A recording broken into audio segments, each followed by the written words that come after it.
Hello YouTube family. तो आप सभी का स्वागत है मेरे यूट्यूब चैनल में। तो आप सब कैसी हैं कमेंट करके ज़रूर बताइएगा। तो यहाँ हो रहा है गोवर्धन जी का पूजा, यानी कि अन्नकूट कुटा रहा है। तो हम सब लोग मिल करके यहाँ पे पूजा कर रहे हैं। और आज हम बात करेंगे कि जो हमारी सिस्टर सिलाई सीखना चाहती हैं या सीखने के लिए सोच रही हैं या सीख रही हैं अभी नए नए में, तो उनको क्या करना चाहिए कि वो जल्दी से जल्दी सिलाई सीख लें। क्योंकि देखिए, सिलाई एक ऐसी चीज़ है कि जिसको जितना सीखे वो कम ही रहता है।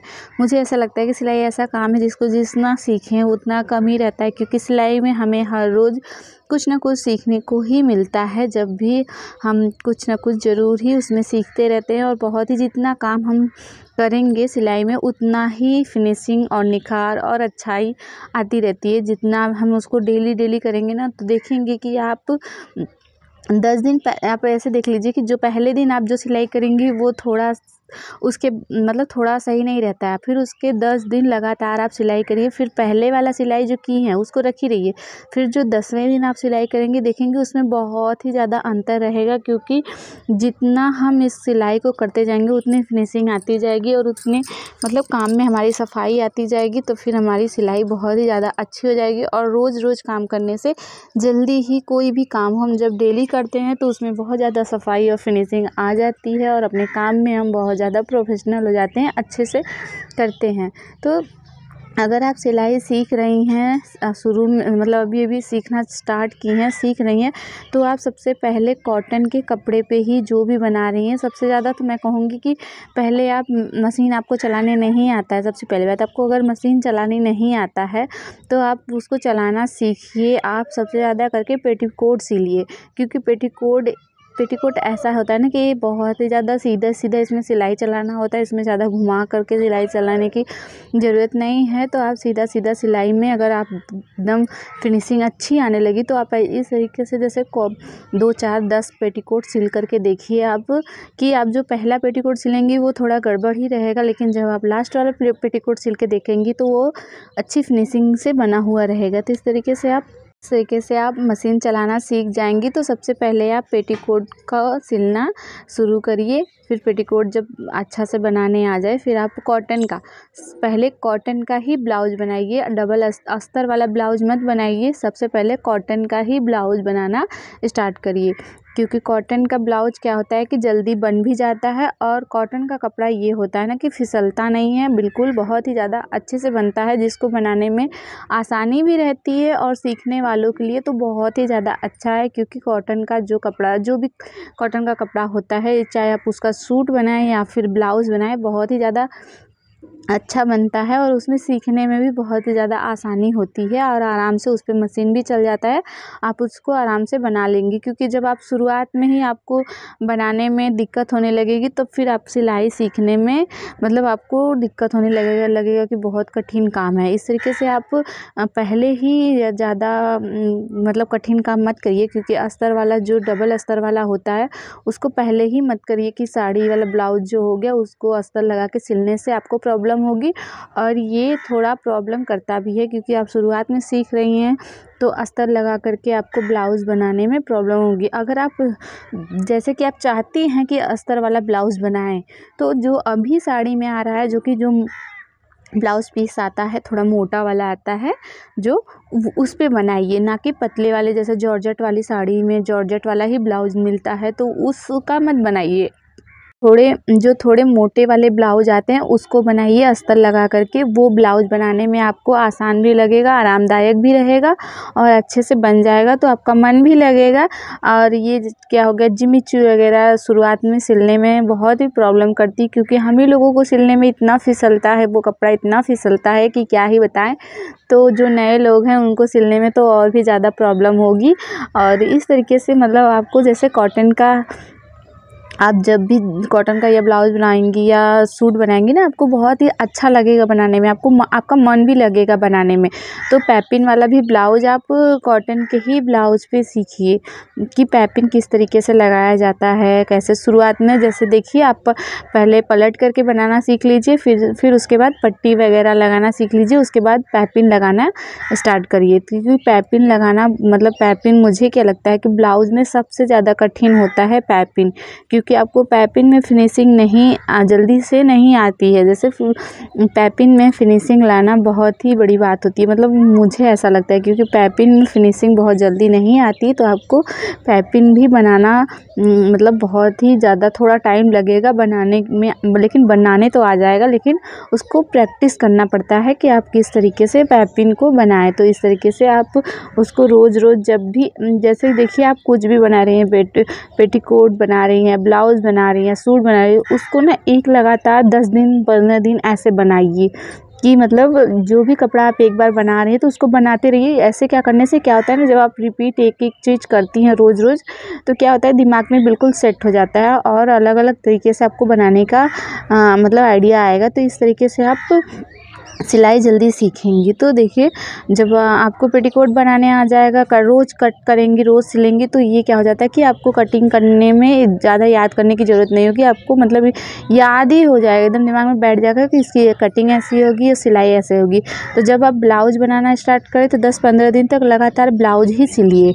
तो इस तरीके से आपको ब्लाउज़ की कटिंग भी और स्टिचिंग भी अच्छे से समझ में आ जाएगी और आप अच्छे से सिलाई सीख पाएंगे। और सिलाई सीखना बहुत बड़ी बात नहीं है, अगर आप मन से कोई भी काम करेंगी और तो ज़रूर जल्दी ही सीख जाएंगी। ये दिमाग में ठान लेना है कि मुझे ये काम करना है तो बस करना ही है, फिर उसको कोई रोक नहीं सकता। आप सिलाई सीख ही जाएंगे, क्योंकि सिलाई सीखना बहुत बड़ी बात नहीं है। कुछ ऐसे लोग भी हैं जो कि 6-6 महीने 1-1 साल तक भी सिलाई सीख करके आज तक भी सिलाई नहीं करती हैं, छोड़ दी, क्योंकि उनको समझ में ही नहीं आया। क्योंकि इसको सिलाई को समझने का ही फेर है। अगर आप समझ गई तो आपको सिलाई आ जाएगा, बहुत ही अच्छे से आ जाएगा और आप बहुत ही अच्छे से इसको कर भी लेंगे। अगर आप इसको समझ नहीं पाएंगे किस तरीके से कटिंग करना है, किस तरीके से क्या करना है, तो आप फिर मतलब समझ में नहीं आएगा, तो फिर आप सिलाई कर भी नहीं पाएंगी। क्योंकि देखिए बहुत सारे बच्चे ऐसे भी होते हैं कि जो पढ़ते हैं तो कुछ ही टाइम में बहुत कुछ समझ भी जाते हैं, बहुत बच्चे घंटों घंटों पढ़ के भी नहीं समझ पाते हैं। तो ये सिलाई का काम भी बिल्कुल उसी तरीके से कि अगर आप दिल से करेंगी, मन से करेंगी, इसको समझेंगी कि किसकी कटिंग किस तरीके से करनी है, तो आप बहुत ही जल्दी से सिलाई सीख जाएंगी और बहुत ही जल्दी सीख करके दूसरों का भी सिल करके अपना एक बुटीक ओपन कर सकती हैं और अपना खुद के मेहनत से कुछ पैसा कमा सकती हैं। तो इस तरीके से आपको सिलाई सीख सकती हैं। तो मेरी बातों को ध्यान से सुनिएगा और जो भी काम करती है आप उसको दिल से करिएगा, मन से करिए, क्योंकि जिस काम को हम मन से और दिल लगा करके एकदम से करते हैं, अच्छे से करेंगे ना, वो काम ज़रूर ही हम कर लेंगे। तो यहाँ पे क्या है कि मैं सुबह सुबह घर से आई हूँ, बिल्कुल ही सुबह मैं घर गई थी एक दिन के लिए। तो सुबह ही आई थी और ये छठ पूजा वाला ब्लाउज़ है जिसको मुझे अभी देना है। मैं बिल्कुल जैसे 7 बजे आई ना, तो फिर घर का थोड़ा सा काम था उसको करके फिर यहाँ पे मैं ये ब्लाउज़ सिलने के लिए आ गई, क्योंकि जिनका ये ब्लाउज़ है उनको जाना है अपने मायके छठ पूजा करने के लिए। तो आज है 25 तारीख, तो आज वो गई हैं। तो मैं क्या की कि आके फटाफट उनका मतलब बाहें लगाना था, तो ये बनाने लगी। और मैंने अभी तक खाना वगैरह कुछ भी नहीं खाया, बस यहाँ पे बैठ गई हूँ ब्लाउज़ बनाने के लिए। बस एक दिन के लिए मैं घर गई थी, क्योंकि मुझे भी थोड़ा काम करते करते ब्रेक चाहिए था एक दिन के लिए। तो गई थी, कुछ मार्केट भी जाना था तो वहाँ पे भी गई थी। फिर मैं अभी को आई हूँ एकदम सुबह, तो यहाँ पे मैं सिलाई करने बैठ गई हूँ। अब इनका बना करके दे दूँगी, क्योंकि उनको भी जाना है। और किसी का भी हम काम लेते हैं, अगर समय से देंगे तभी वो काम हमको दोबारा देंगी। अगर हम किसी का काम समय से उनको बनाकर नहीं दे पाएंगे तो कस्टमर भी नाराज़ हो जाएंगे और हमें भी बुरा लगता है कि हम मतलब किसी का लिए और हमारी वजह से उनका काम नहीं हो पाया। अगर हमको नहीं देखिए, अगर आपको नहीं सिलना रहता है, हमको नहीं सिलना रहता है, तो उसी टाइम उनको पहले ही बता देना चाहिए कि हम नहीं सिलेंगे, आप ले जाइए। लेकिन अगर आप किसी का काम ले रही हैं, कोई आपको भरोसा करके दे रहा है, तो उसको समय से देना ये हमारी जिम्मेदारी होती है कि हम उनको समय से करके दे दें। क्योंकि तभी तो इंसान का विश्वास बनेगा ना कि हाँ इनको देते हैं। सबसे ज़्यादा मेरी कस्टमर मेरी इस तरीके से बोलती हैं कि अगर आपको हम लोग देते हैं सिलाई अगर बहुत ज़्यादा ज़रूरी कपड़ा ऐसा हो जाता है कि अभी सुबह मतलब शाम को मिला तो सुबह ही चाहिए, तो मैं ऐसा भी कपड़ा बना के दे देती हूँ। तो वो लोग मतलब इस बात से खुश होती हैं कि आप बहुत ही जल्दी से, अगर बहुत ज़्यादा ज़रूरी रहता है तो बहुत जल्दी से बना करके दे देती हैं। तो ये मतलब अच्छा लगता है सुन के कि उनको भी खुशी होता है, उनका कपड़ा जल्दी से बन जाता है और फिटिंग फिनिशिंग सब कुछ अच्छी होनी चाहिए, तभी देखिए काम की लाइन लगी रहेगी, काम की कभी भी कमी नहीं होगी, बल्कि आप थक जाएंगी काम करते करते, आपको लगेगा कि एक दिन का ब्रेक मिल जाए, लेकिन काम ऐसा नहीं रहेगा कि नहीं मिलेगा। तो अपने काम में इतना बिजी अच्छा बात है भी है, अगर मतलब कोई ऐसा नहीं कि आप खाली खाली बैठे रहने से, तो मुझे लगता है कि अच्छा लगता है कि काम करते रहे तो ठीक है। तो देखिए, आप भी सिलाई सीखना चाहती हैं तो ज़रूर सीखिए, क्योंकि सिलाई बहुत ही ज़्यादा अच्छा काम है, बहुत ही ज़्यादा अच्छा काम है एक हाउसवाइफ़ के लिए, तो बहुत ही ज़्यादा अच्छा काम है। अगर आप पार्लर का भी काम करती हैं तो वो भी काम बहुत ही बढ़िया है, लेकिन क्या है ना कि इस गाँव में पार्लर उतना चलता नहीं है। मैंने देखा ना कि गाँव में पार्लर उतना चलता नहीं, सिर्फ थ्रेडिंग वगैरह के लिए ही चलता है, बाकी सिलाई का काम तो अच्छा चलता है, क्योंकि गाँव की औरतें बहुत ज़्यादा साड़ी वगैरह पहनती हैं, तो सिलाई का काम अच्छा चलता है, सूट वगैरह सब चीज़ का सिलाई का काम तो मुझे लगता है हमेशा ही चलता रहता है, बहुत ही बढ़िया काम है।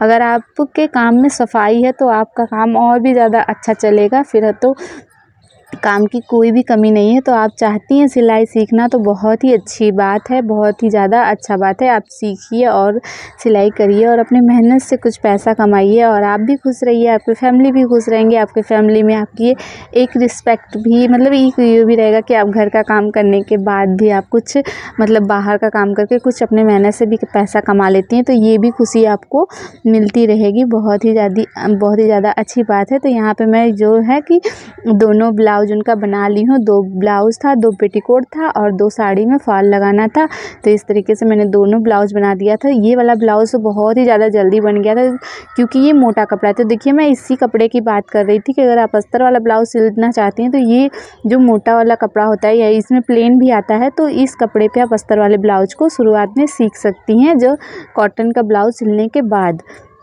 तो देखिए, ये ब्लाउज़ बहुत ही ज़्यादा अच्छा बन के तैयार हो गया था। यहाँ पे ये 2 पेटीकोट हैं और 2 साड़ियाँ थी जिसमें फ़ॉल लगाना था, और एक वाला जो मैं लास्ट में अभी सिल रही थी ना, वो तो इतना ही फिसलन वाला कपड़ा था, इतना जो कपड़ा बहुत ज़्यादा फिसलता है ना, उससे तो एकदम बिल्कुल रोना ही आ जाता है उसको सिलने में, क्योंकि वो इतना फिसलता है ना कि बिल्कुल एकदम परेशान कर देता है। कपड़ा एक जगह रखो तो उसको बार बार रखना पड़ता है, कभी मशीन से ही सरक जाएगा सिलने में, इतनी प्रॉब्लम करती है ना सच में। और इसका बाहीं भी ऐसा बनाना था कि थोड़ा डिज़ाइन वाला, तो इस तरीके से ये कुछ ज़्यादा ही प्रॉब्लम कर रहा था।